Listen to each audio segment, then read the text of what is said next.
the prophet Moses. He is the raw material of famous drama and movies, a solid source of faith for millions of black people. Via the Judeo-Christian Islamic mental beliefs, millions of black people have taken a new identity that is connected and glued to this figure, Moses. We must question such source and such identity. Let us ask and independently arrive at an answer. Was the prophet Moses Moses, or an African mystic, a Greco-Roman European invention, or there is more to this than what we have been told, and perhaps we are misled? If the prophet Moses did not exist, it means Judaism, the Torah, the Bible, the New Testament, Christianity and Islam, as well as the so-called Judeo-Christian Western world, is a lie. It will also mean millions who believed in these religions, who believe in these religions, are following these religions and these books, are deceived and completely lost. On the other hand, if Moses lived, the majority today and across the ages who have had to answer a number of questions. Was Moses Moses? Was he a prophet sent by God? What race was he? Why is his story tied to ancient Egypt and Saigon, who was also found floating in a basket in a river in Assyria? On the other hand, if you go to this YouTube and listen to this, who is the prophet like unto Moses, you find black people teaching that Moses looked like this. And also they go on to question the other one who looks like this.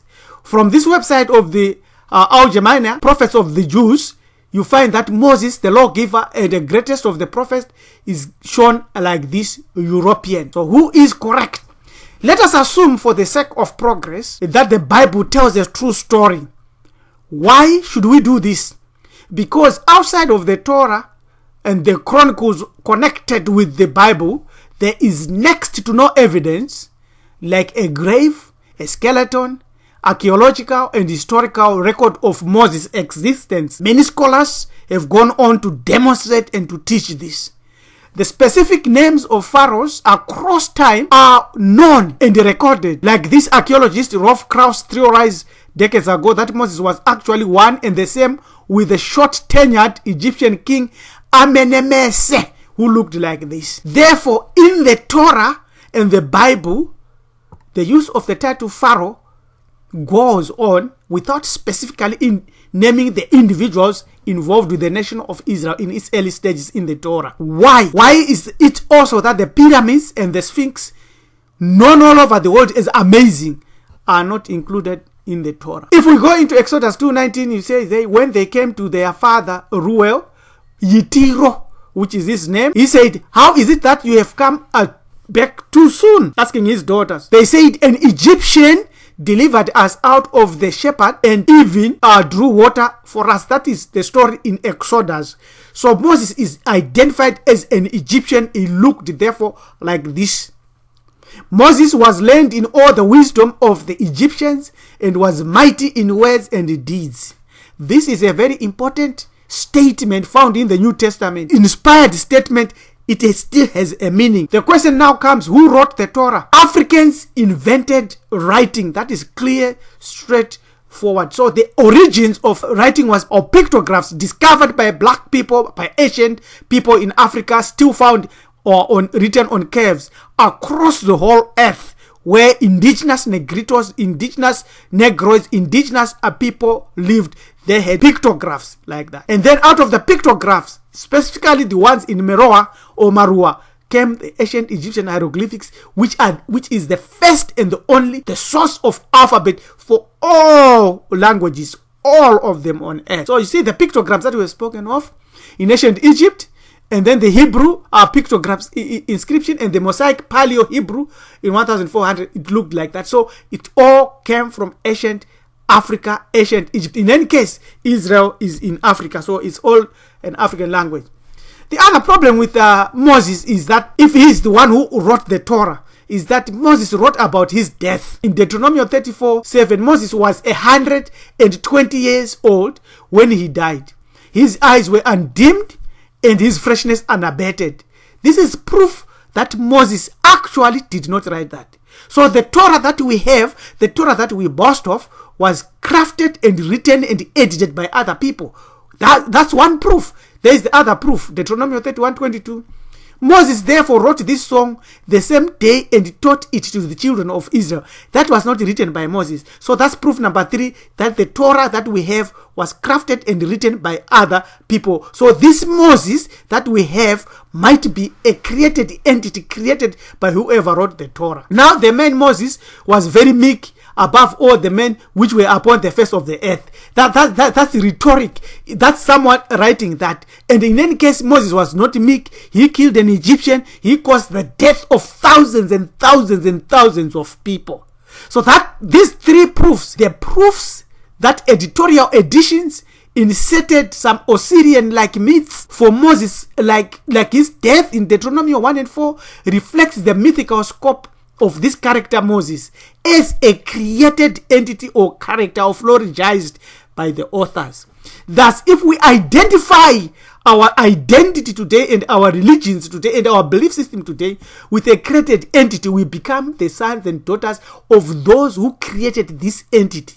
What we must do is that we must reflect upon this and go back to the oldest source of this. So the proof that the Torah was edited is enough to see it as a secondary document or as a secondary source of our belief system. The problem of the Torah again is that there is a big yawn on Yocheved and Imram as the mother of Moses, which shows that this would mean that Yocheved was 124 years when Miriam was born, 127 when Aaron was born, and 130 when Moses was born. So that's what it shows. So that story, that alone also shows that this Moses is not a true story. This character did not live. Either it is the story of an Ethiopian or there are other clues with deep spiritualities. You can study this problem in the Wikipedia that is indicated here. And also number 4, the Levite tribe carries Egyptian names. Moses itself, the name Gershon, Yocheved, Kohath, Merari, Uziel, Mahli, Mushi or Musha, Aharoni, Itama, Itai, Korah, Zukuru, Eliza. All these are African names. Levites carry African names. Let's give a few examples. Miriam is coined from the Egyptian prefix Mary, meaning out of, or Muri, meaning inside, or Tameri, meaning Africa, the oldest names for the continent of Africa. You can read People's Encyclopedia. Here are some of the names that carry Mary.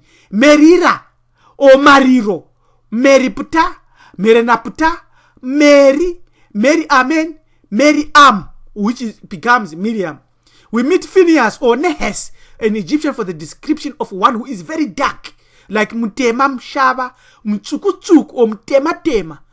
Items associated with Moses included Burragis papyrus, a tall aquatic plant, Umtlanga, Tsanga, or Cyperus papyrus, which is a scientific name. The other word for it is Kone, which is also the fruit born of the son of Adam, or Hava, Cain, and Hava Cain, and also means the funeral masks or coffin. All these shows that there are some mysteries behind this story. The name Moses and his role as a prophet seems to be derived from a Egyptian name of royalty like Ramesses or Ramsey or Rams, meaning son of, or Ra, the son of, or Messi means son of. Now here are the problems. So far so good if we look like that, but there is a catch. Why did Miriam and Aaron have Egyptian names? Miriam has the Egyptian root Mary, which means beloved, and Aaron comes from the Egyptian root Aharu, which means warrior lion. Why would their Hebrew mom name them with Egyptian names? Isn't the Bible story a bit awkward in this sense? An Egyptian woman naming Moses as a Hebrew name, while a Hebrew mom names her other 2 children Egyptian names. Doesn't this make anyone scratch his or her head? Prophethood, on the other hand, was already old in ancient Africa. As you can see, one of the prophets here, Muntuwemute, 670 before Common Era, prophet of Aman. Straightforward. So that's not, and they knocked his nose, knocked his chin as usual. And there is another prophet of Aman there, Muntu, worshipping before Anubis, Imbra. And there is another one carrying a ritual perfume in performing their prophetic and priestly roles. Another prophet there who we are showing clear, straightforward. The laws, the Bantu or Unu philosophy derives itself from the laws. In ancient Egypt, they were known as Ma'at. The African traditions and totems and taboos or negative confessions predates Moses by thousands of years. How does this make Moses the greatest prophet when he took what was already existing and codified it as law, as the Ten Commandments? The laws of Ma'at predates the Ten Commandments and the laws of Hammurabi and all the laws. So that doesn't make sense. Stolen from the myths, its source. That's the correct answer. Horus or Osiris becomes the annual cycle connected to agriculture, planting, harvesting, and purging ill or sin out of people. It also involves the burial or in the reed coffin like the one we are showing here. Therefore, the reference of the ark or baskets in which we find the Exodus is a repetition of the oldest religious drama hiding a truism. It is the events involving Osiris who was buried, who was tricked, deceived, buried in the river, in the waters after his boat was chopped into pieces. The oldest is the source. What could this story mean? Realize that this story was acted and written long before even Abraham was born. This story preceded the written Torah by thousands of years. Moses would have learned this in Egyptian universities. All Hebrews could have known these stories. Moses was put in a coffin and enclosed the chest that symbolizes ritual, similar to the Ark of Noah, which is same story anyway of Ausari. In this case, Moses, the ark, the basket, the coffin was hid in Kune or reeds, papyrus, which symbolizes a measuring rod, and the pharaonic house of Egypt. Every scholar who entered into Kemetic mystery schools was an initiate. Ancient university system where Moses entered would face the hierophant or high priest of the temple. We have shown already. They would be initiated through a magical hypnotic sleep inside the coffin like that. Every Mes, i.e. or Mos, was a student in mysteries of Ausari or Seka or Sekuru or Tateguru, and would be entombed inside the trunk of a tree or floated in a reed basket like that. These are reeds and floated like that. It's a ritual and it's an explanation of a ritual. These were an ancient wonder. We have seen that Mos was identified as an Egyptian. How could this be so true? Was Moses an Egyptian? Could Yetiro's daughter be wrong and we, living 2,000 years later, be right? The clue is in the culture and in the mysteries. Every society has its own identifiable culture. Each culture has its own easily understood acts, objects, clothing, and physical manifestation. So these character traits gave clues of who you are. So Moses was taught as an Egyptian, as an African. Moses, a bearded European with the tablets? That's wrong. That's not Moses. Levites carrying Egyptian names because they were Egyptian. How could this be? What is a Hebrew or Hebrew or Apiru or Apiri? Apiri, they are found in Malawi. They have a totem. These are the Hebrews. The words refer to one who has crossed over. But get this one right. The crossing over has more to do with crossing over a river or water. It simply means one who has crossed over from ignorance to knowledge. That's Hebrew. That's what it means. From evil to excellence, from non-entity to an elite. In terms of knowledge and in terms of spirit or soul revival or soul emancipation. Therefore, Hebrews were converts or initiates into Kemetic mystery systems. Initiated into the mysteries of ancient Africa, or initiates would manifest their culture every time. We have evaluated most by recognizing that the ancient story of the Israelites came from Hamitic traditions of Africa. The Hebrews were simply Egyptians, Ethiopians, Canaanites who were high initiates of Kemetic mysteries. There was no Hebrew race as such, but practitioners of the oldest superior mystery system of the ancient Egyptian Kemetic Cushitic mysteries. Is this not a clue to who Moses was and who are the Hebrews? Was the prophet Moses? The answer is very clear. Why did the translators of the Torah decide to hide the truth that Moses was not Moses, but Mos, a student, a graduate, or a professor in African mysteries, as demonstrated in Acts 7:22, which teaches that he was a personification of anybody or anyone who in those times was initiated to become a priest and a king in ancient African Egyptian mysteries. Moses as a Hebrew means one who crossed over, as we have already demonstrated, living a harmonious life full of light or knowledge. They have crossed over and purified themselves to understand and live the truth. We are to be involved in this drama. We are kings and priests if we want to be initiated into this. The priesthood involves cultural functions like totems, like morning and afternoon and evening rituals. And within this is the drama and the divine drama of the myth of maintaining universal order, or Ma'at or Zepi Tepi, the first time. To be the best of our abilities in our hearts, we must endure to do this. Indeed, the lips of Pharaoh Merenare are as the two ends. This Pharaoh is the great speech, a pyramid text. The tongue of this Pharaoh Papi is the pilot in charge of the back of righteousness and truth, which is our life. Preserve your identity today. Your ancient identity today, the richest legacy on earth. Select today to live this way of life as a Moses. Initiate into the awesome pharaonic wisdom without end. The choice is in your hand.